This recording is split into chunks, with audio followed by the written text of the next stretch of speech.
होगा और हजूर अक़दस सल्लल्लाहु अलैहि वसल्लम का सर मुबारक सजदे में होगा।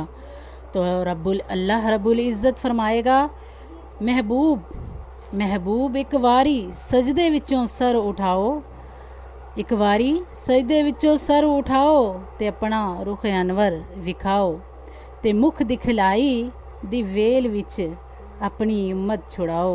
सुबहान अल्लाह। शायर ने क्या खूब लिखा है। तू सजदियों सर चुक ले, जा बख्शी उम्मत सारी, तू सजदियों सर चुक ले, जा बख्शी उम्मत सारी, तू सजदियों सर चुक ले।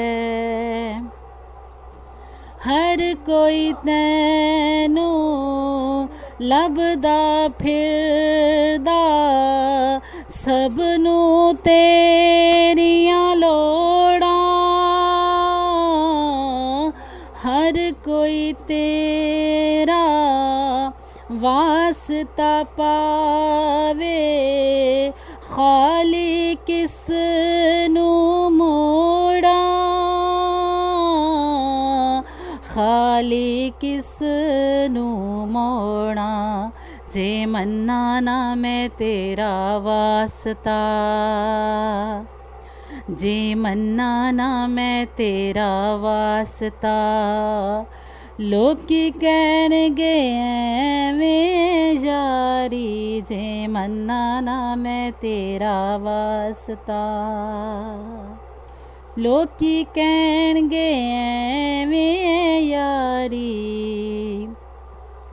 हशर वेले जदों मेज़ान तकड़ी ते जदों अमल तोले जावणगे ते अल्लाह अपने महबूब नू फरमाएगा, हजूर सल्लल्लाहु अलैहि वसल्लम लंबे सजदे विच होणगे।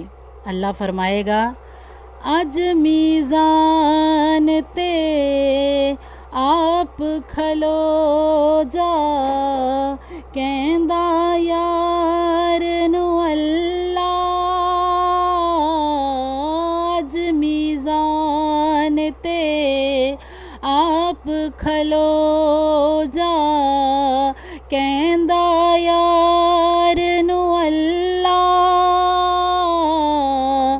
जिस दा चावे भारा कर दे, नेकियां वाला पल्ला,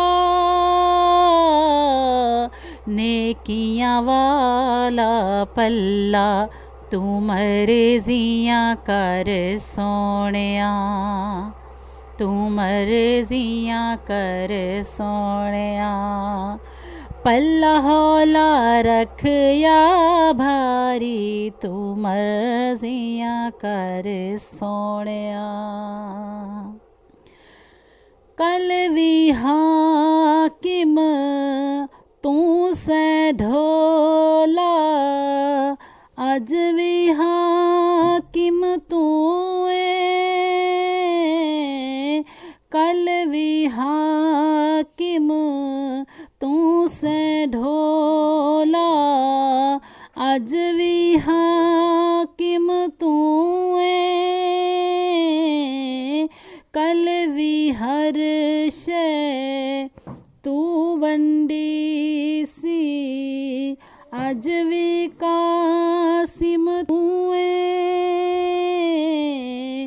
अज भी कासिम तू है, तू नूरी नूरी चेहरे वालिया, तू नूरी नूरी चेहरे वालिया, बस दीद करा एक वारी, तू नूरी नूरी चेहरे वालिया, बस दीद करा एक वारी, तू सजदियों सर चुक ले, जा बख्शी उम्मत सारी, तू सजदियों सर चुक ले, जा बख्शी उम्मत सारी।